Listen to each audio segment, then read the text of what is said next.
Chandail et Chignon, le podcast des médiathèques de Saint-Médard-en-Val.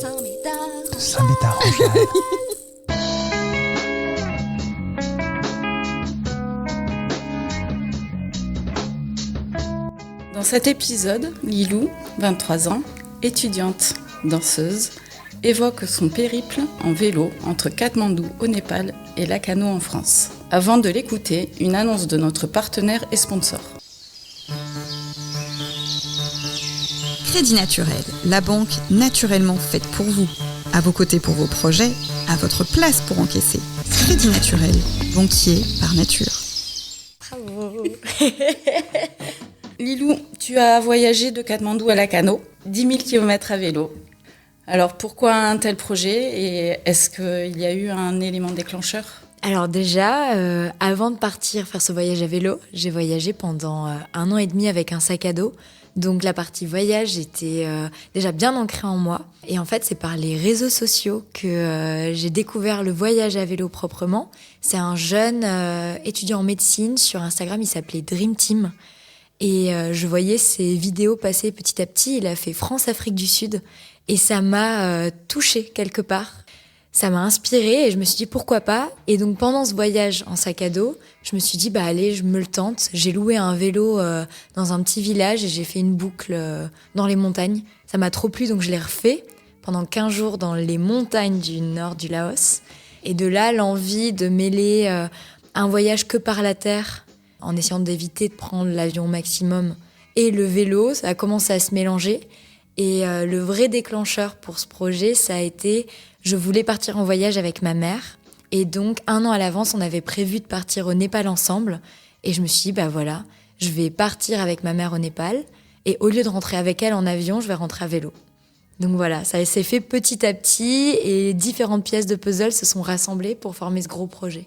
Donc c'est un projet familial au départ ? Ouais, c'est un projet familial et en plus de ça, de rentrer à la maison. Donc même si je suis rentrée avant pour préparer ce projet, que j'ai revu ma famille entre ces 1 an et demi de sac à dos et repartir après à vélo, j'étais pas encore complètement rentrée.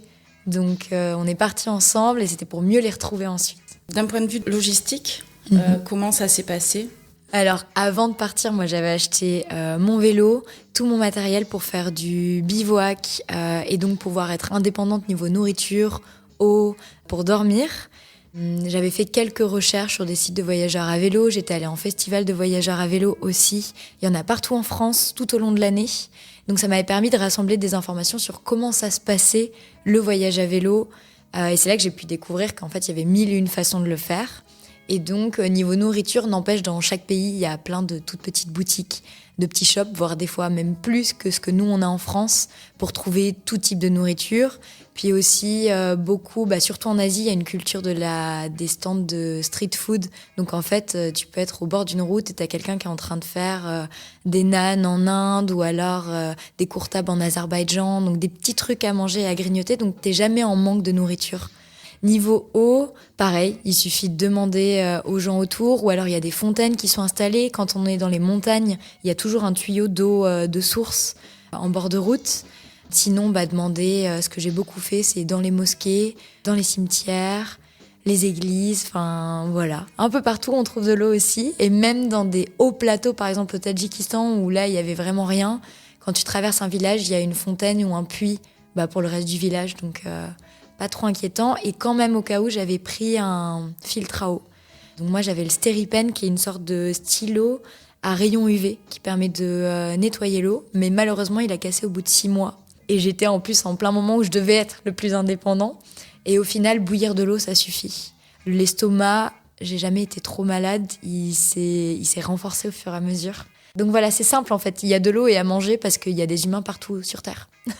Justement, on parle de la santé, des imprévus. Quels ont été les imprévus que tu as rencontrés et comment tu les as gérés ? Alors j'ai eu des imprévus, par exemple, niveau matériel. Ça m'est arrivé, alors des petits trucs à réparer sur mon vélo, où ça, j'avais appris un peu à le réparer avant de partir. Sinon, j'ai eu des plus gros problèmes mécaniques. Et à ce moment-là, il y avait ce truc il y aura toujours quelqu'un pour m'aider. Si moi, j'ai pas les compétences, je peux aller demander de l'aide autour. Donc, quand j'ai eu à un moment donné mon hub central, mon moyeu central de ma roue avant qui a complètement cassé, et j'étais un peu au milieu de nulle part, j'ai eu tout le village qui s'est approché de moi parce que j'étais en larmes, en crise de nerfs, qui m'ont mis dans un tuk-tuk avec le vélo, qui m'ont dit on t'emmène à la prochaine ville. Dans la ville, on est allé voir un réparateur de vélo parce qu'il y en a un peu partout, puis ils savent se débrouiller. Et puis même ici en France, tout le monde sait faire quelque chose. De là, on m'a dit bah non, c'est pas possible. Donc on m'a mis dans un bus pour me ramener à Katmandou, la capitale, où là, on a pu réparer. Donc il y a toujours des solutions quand on demande de l'aide autour. Et puis, si jamais j'ai eu des problèmes, même de rapport humain, ou en fait, c'est l'aide. J'ai demandé aux autres. Et la barrière de la langue, comment tu l'as gérée du coup ? Google Traduction.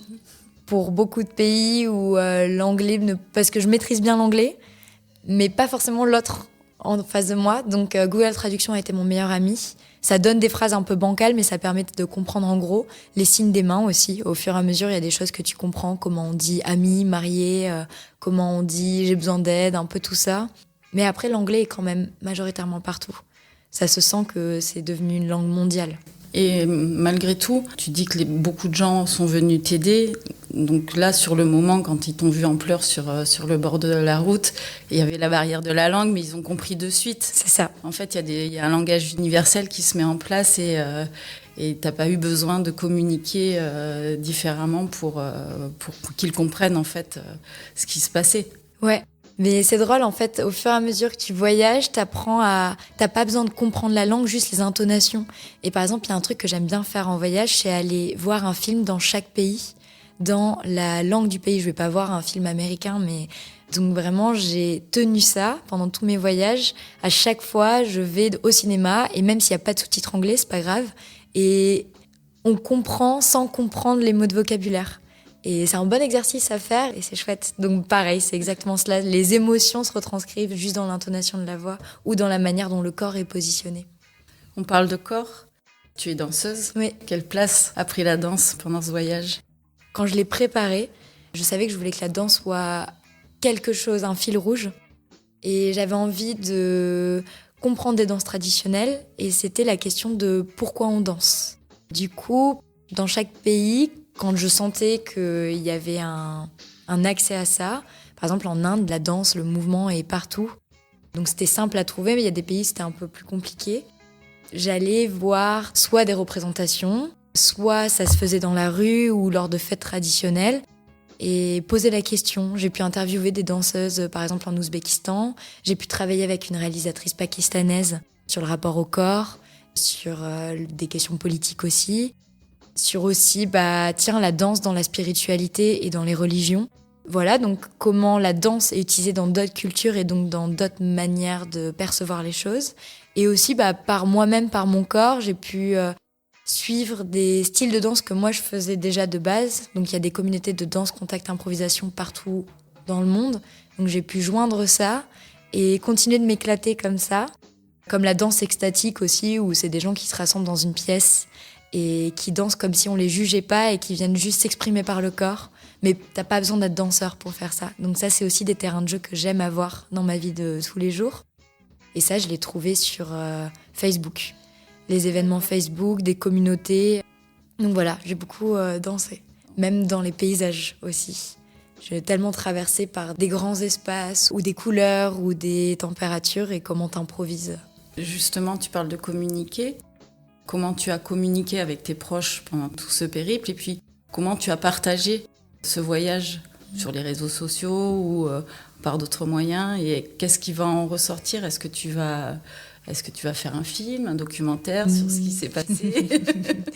Alors, donc avec ma famille, des appels vidéo sur WhatsApp ou sur Messenger, plus ou moins une fois par semaine quand je le pouvais, sinon au moins 2-3 fois par mois. Après, j'étais beaucoup sur les réseaux, donc surtout Instagram, où je postais régulièrement des stories, et après, je faisais du montage vidéo pour faire des petits vlogs d'une journée ou alors d'un pays. Et aussi, j'avais un appareil photo avec moi. Donc, les photos, je les postais, et souvent, je rajoutais du texte pour expliquer certains points ou certains événements ou des paysages. Donc ça m'a beaucoup plu, et ce qui fait que ça leur donnait encore plus de news pour mes potes, la famille. Des gens qui me rencontraient au fur et à mesure et découvraient mon compte. Donc j'ai On m'a beaucoup dit que ça les avait fait voyager et ça m'a fait plaisir. Ce qui était drôle d'ailleurs quand je suis rentrée, c'est que les gens avaient des parties préférées de mon voyage alors que j'étais toute seule tout le long. Mais j'avais tellement posté qu'ils étaient avec moi. Et c'était très drôle comme sensation. Ensuite, il y a des projets qui vont sortir de ça. Je savais pas trop encore quel format et là, depuis que je suis rentrée, ça a pu se mettre en place. Je pense que je vais faire une sorte de série documentaire en rapport aux différents styles de danse que j'ai pu filmer ou interviewer, mélangés à où c'est que j'en étais dans mon voyage à vélo. Et ce que j'aime bien dans le format de série documentaire, c'est que j'ai pas forcément un style de danse par pays, mais ça va me permettre d'approfondir vraiment ça. Donc voilà, il y a ça qui sort. Après, dans combien de temps, je sais pas. J'espère courant de l'année. Tu prends le temps. Oui, parce que la vie de tous les jours aussi prend beaucoup de place au final. Donc comment l'insérer dans l'emploi du temps, ça se travaille. J'ai vu dans l'article dans Sud-Ouest que tu avais fait un carnet de voyage. Ouais. Est-ce que tu vas le publier ou tu vas le garder pour toi ? Je pense pas. Ou alors si ça se fait, c'est dans des années. Je pense que ça, je le garde pour moi.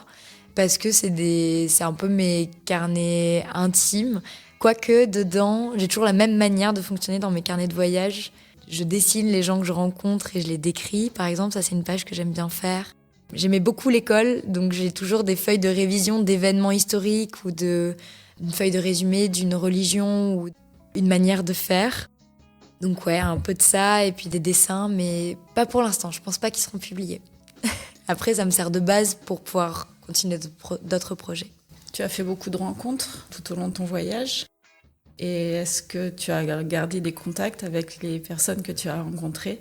Ça a été un grand mix de... J'ai fait beaucoup de rencontres, surtout des locaux, et en même temps beaucoup de solitude.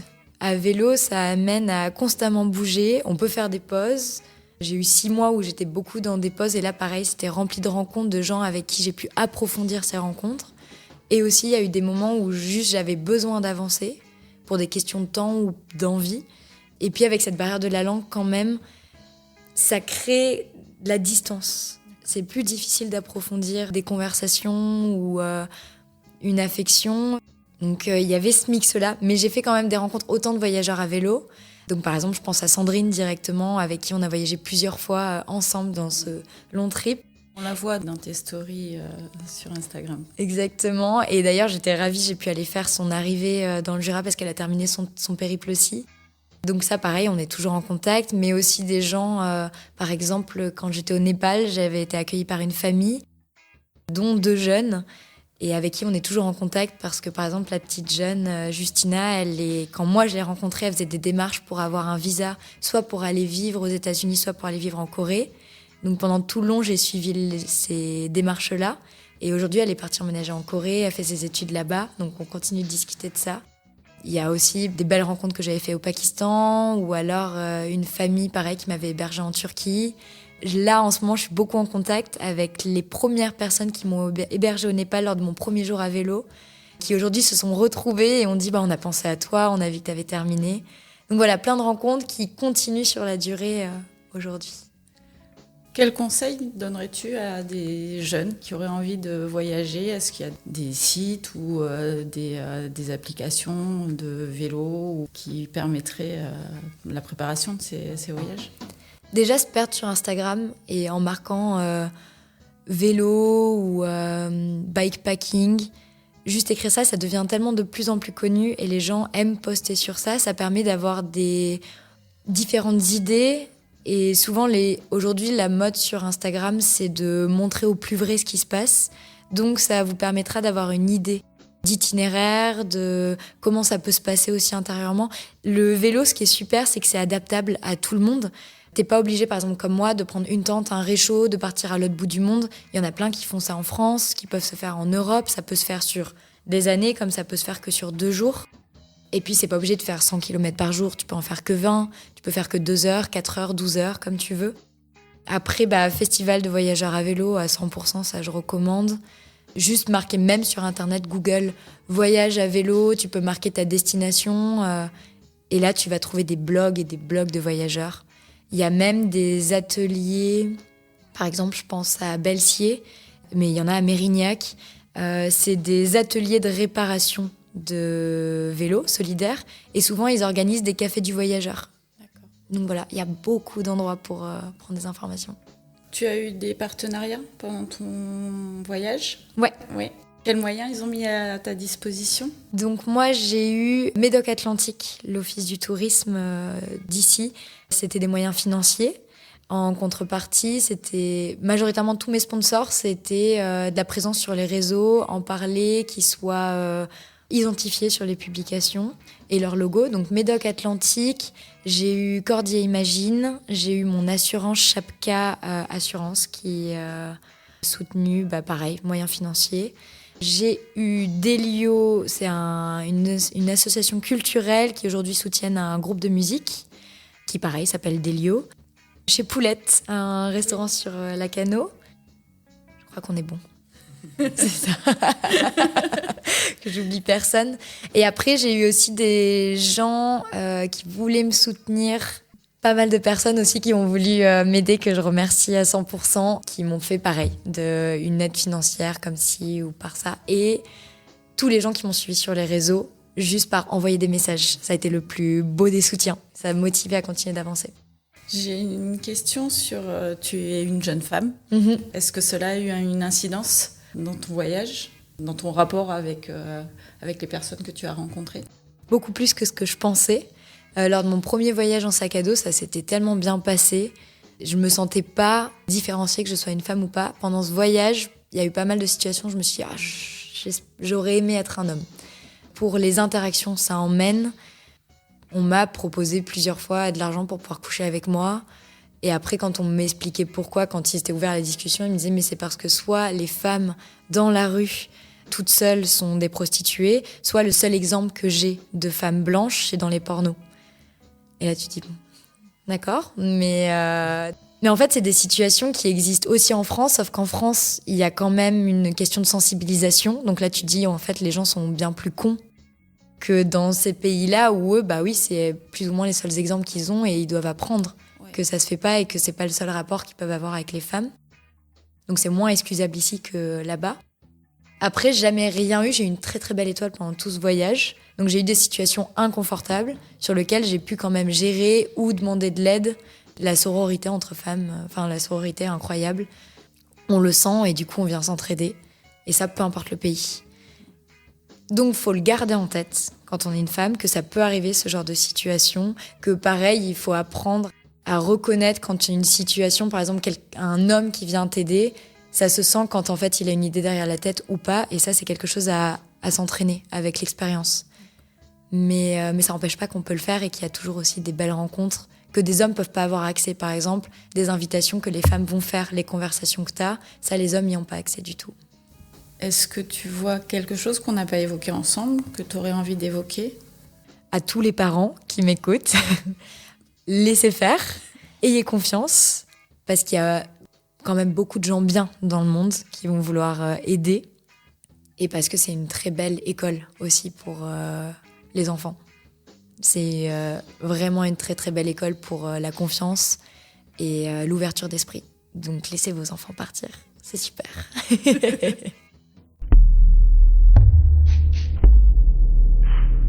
Chandail. Chignon. Chandail et Chignon. Le podcast. Le podcast. Des médiathèques de Saint-Médard-en-Jalles. Oh là là. As-tu une idée du budget global de ton voyage, de ton périple ? Alors, je crois que j'ai pu mettre de côté, avec en plus le sponsoring et tout ça, 12 000 €. Et avec ces 12 000 € là, donc j'ai acheté mon billet d'avion, mon vélo, tout le matériel de camping et autres matos comme certains vêtements techniques que j'avais pas. Et puis ma vie de tous les jours pendant 1 an. J'ai perdu un téléphone aussi pendant mon voyage, donc j'ai pu racheter un téléphone et je suis arrivée pile dans mon budget. J'étais pas dans la restriction, par exemple, je me disais pas j'ai que 10 € par jour pour vivre, ce qui aurait fait que mon voyage aurait pu coûter beaucoup moins cher. J'avais envie de pouvoir me laisser le temps, de me payer des stages de danse aussi, de pas être constamment que dans ma tente. Il y a des moments où un bon petit hôtel ou une auberge de jeunesse, ça fait du bien. J'ai aussi été dans des périodes, par exemple juillet, août, j'étais en Europe sur la côte, donc ça a fait monter le budget beaucoup plus rapidement.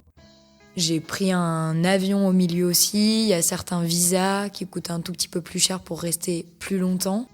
dans le pays. Donc voilà, tout ça avec 12 000 €, c'est plutôt chouette en ayant bien vécu, bien mangé. Là, tu l'évoques, le fait de payer des visas, justement. Quelles sont les démarches administratives, en fait, pour passer d'un pays à l'autre quand tu es européenne? Je pense que ça peut faciliter les choses. On a énormément de chance d'avoir un passeport français. Majoritairement, tous les pays, on peut y rentrer. Tous les pays que j'ai pu faire, il n'y a pas besoin de visa, il n'y a pas besoin de payer quelque chose. Par exemple, en Inde, j'ai dû payer 120 € pour pouvoir rester 3 mois et traverser la frontière entre le Népal et l'Inde par la terre. Parce que sinon, on peut rentrer en Inde par avion, ça coûte beaucoup moins cher et en plus, on peut y rester 3 mois. C'est juste, il y a certaines spécificités de certains pays. Mais par exemple, la Chine, on avait 15 jours sans visa et après, il fallait faire des démarches très longues pour pouvoir rester plus longtemps. Maintenant, on est passé à 30 jours. Tous les pays en stan, donc Kyrgyzstan, Tadjikistan, Ouzbékistan, t'as juste à rentrer dans le pays. Pakistan, ils ont pareil, rechangé les démarches de visa et on a juste à remplir son nom, son prénom, combien de temps on veut rester. Et c'est bon, c'est tout. Donc c'est d'une simplicité absolument déconcertante et incroyable que j'espère avoir, que tout le monde puisse avoir ça, mais en fait c'est très triste quand je croise d'autres voyageurs ou des gens du pays qui me disent là le pays voisin j'ai pas le droit d'y rentrer, ou alors il faut que je donne beaucoup d'argent, ou si eux veulent aller en Europe, ils peuvent avoir un visa que de 5 jours et il faut qu'ils aient tant d'argent sur leur compte qui n'est presque pas possible pour eux. Donc c'est vraiment très inégalitaire. Est-ce qu'il y a des pays que tu n'as pas pu traverser ou que tu t'es interdit de traverser? Alors, interdit, non, mais par exemple, j'ai fait le choix de prendre un avion pour traverser la mer Caspienne, parce que soit donc, je passais par l'Iran, et c'était encore faisable au moment où j'y étais. Ça demandait d'être quand même bien solide sur ses appuis dans son organisation, et une très belle étoile aussi. Mais après, ça a commencé à se dégrader, et puis même, je ne me sentais pas de le faire. Et par exemple, la Russie... pour pouvoir contourner la mer Caspienne, c'était plus une question de timing puisqu'il fallait 3 semaines pour obtenir un visa de transit. Et à ce moment-là, j'avais plus une envie pressante de rentrer et d'arriver à destination que d'attendre 3 semaines au Kazakhstan pour avoir un visa. Mais non, tout est encore bien possible. Il y a eu des moments où tu as eu envie de laisser le vélo sur le bord de la route et rentrer en avion plus rapidement?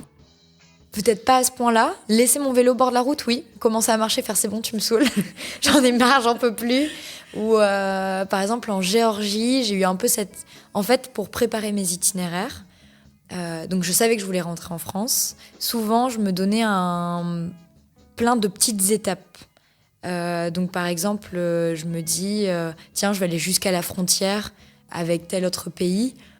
Donc ça, c'est genre déjà une grande étape. Et ensuite, je vais redécomposer en me disant « Ah, mais cette ville-là, ça a l'air sympa. » Donc en fait, petit à petit, et quand je suis arrivée en Géorgie, déjà, j'ai réalisé toute la route que j'avais faite avant. Et après, je me suis rendu compte de tout ce qui me restait encore. Et là, j'ai pris une espèce de vertige de « Oh, c'est trop, je peux pas, c'est trop long. » J'avais envie juste de prendre des trains et des bus et des bateaux pour me rapprocher. Ouais, un vrai coup de vertige.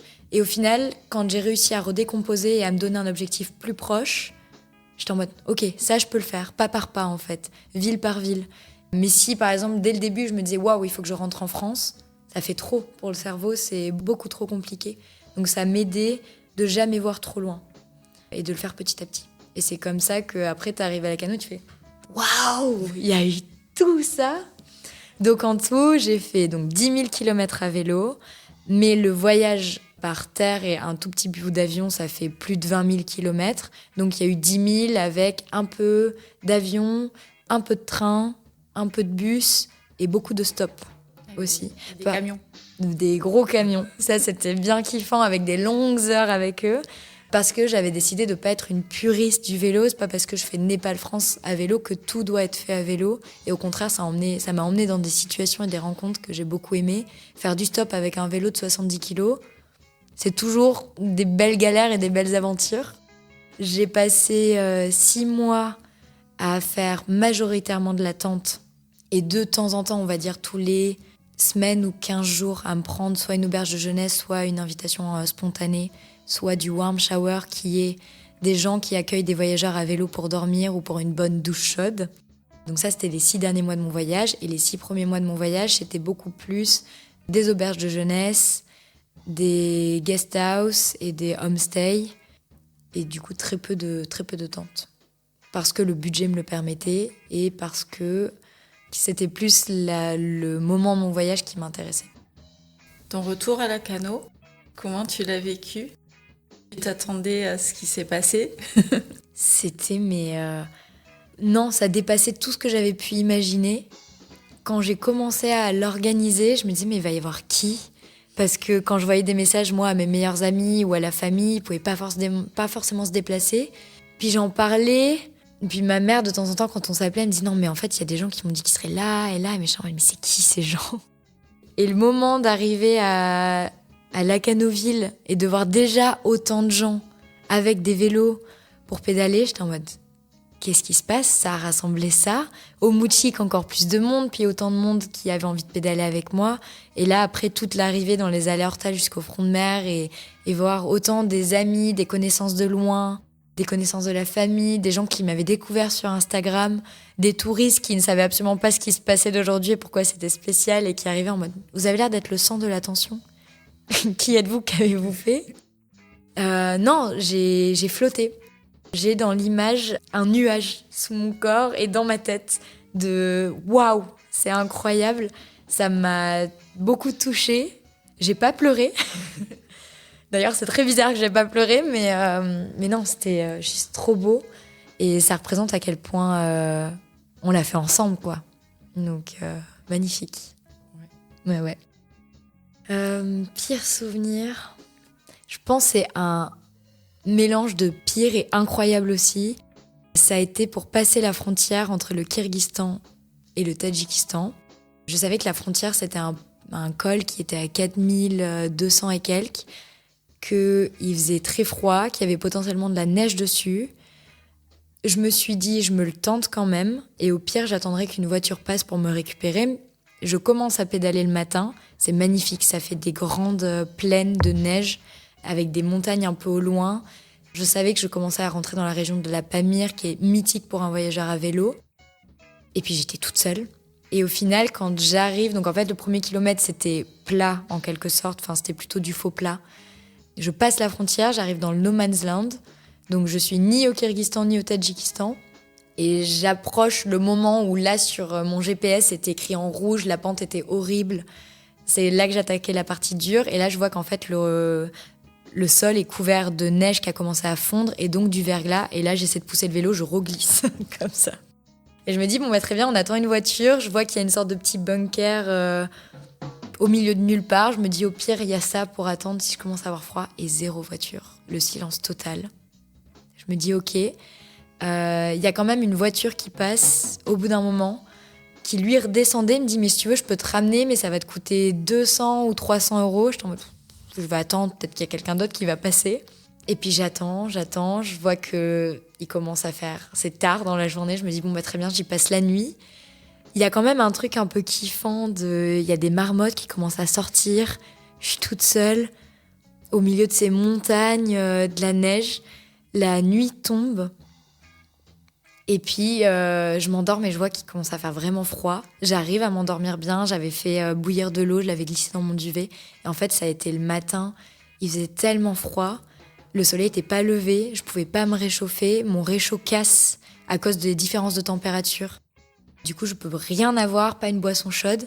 Et là, je me dis, ça craint. J'ai trop froid, ça m'agace, je pleure. Mais limite, ça peut congeler mes larmes. Je me dis, mais c'est quoi ça ?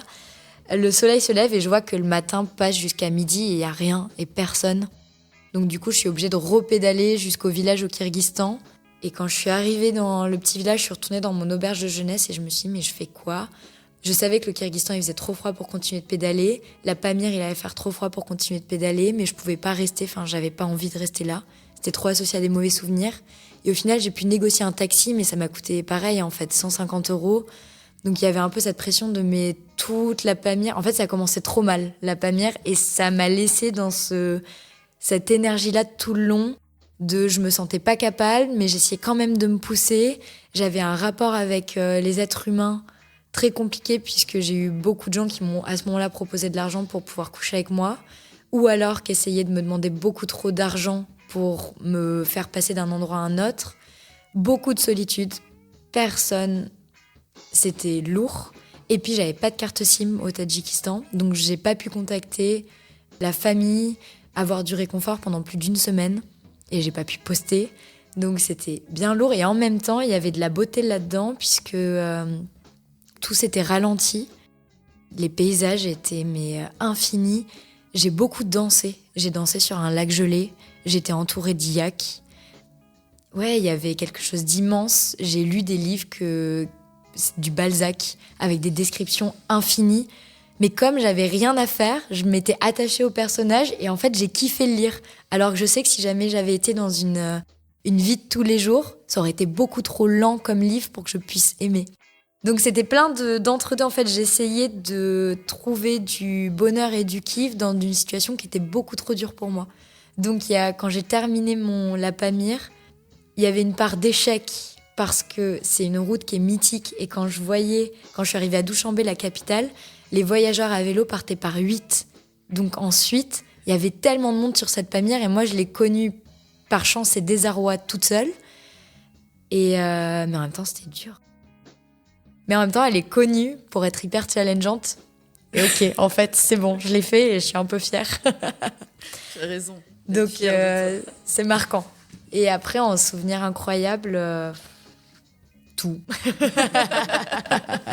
Non, il y a tout eu, toutes les rencontres que ça a amené, les sourires, les gens qui te font un grand pouce en mode « Waouh, incroyable !» L'été, qu'on t'invite, inviter à boire un thé ou partager un gâteau, ça a commencé du Népal, ça s'est fini en France, quoi. Il n'y a pas eu un pays où on l'a pas fait. Et je pensais qu'en Europe, ça allait s'arrêter un petit peu. Et au final, non. J'ai eu autant de rencontres et d'invitations spontanées en France. Ça réconcilie avec l'être humain. Ouais, carrément. Il y a un peu ce truc de, si t'oses faire tes petits projets, tes petits rêves, les autres s'identifient et donc tu en ressors du bon, quoi. Il y a un peu ça. Après, je sais que c'est un peu utopique et c'est un discours privilégié où j'ai personne qui m'a mis des bâtons dans les roues aussi. Ma famille m'a pas dit n'y va pas, mes potes non plus. J'ai une situation financière qui a pu me permettre d'y aller. Même là, aujourd'hui, dans ma vie, en tant que danseuse artiste, j'ai la chance de pouvoir prendre le temps de me remettre de ce voyage pendant 1 an et d'imaginer d'autres projets et de me dire, c'est pas grave si j'en vis pas tout de suite. Mais on n'est pas tous dans cette réalité de vie-là, donc j'en suis au courant. Donc ça s'adresse à une partie de gens qui peuvent se le permettre. Et puis pour les gens qui peuvent pas se le permettre, il y a d'autres manières de réaliser ses rêves. Faut trouver de la créativité là-dedans, mais pas s'empêcher de rêver, parce que ça fait partie de l'être humain. C'est juste, faut s'adapter avec ce qu'on peut faire. Merci Lilou. C'est une très très belle leçon de vie. Merci beaucoup aussi de m'avoir permis de raconter, ça fait plaisir.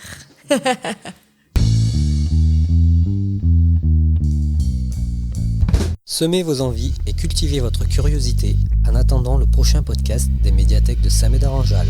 Abonne-toi. Chandail et chignon. Chandail et chignon. C'était pas très intéressant.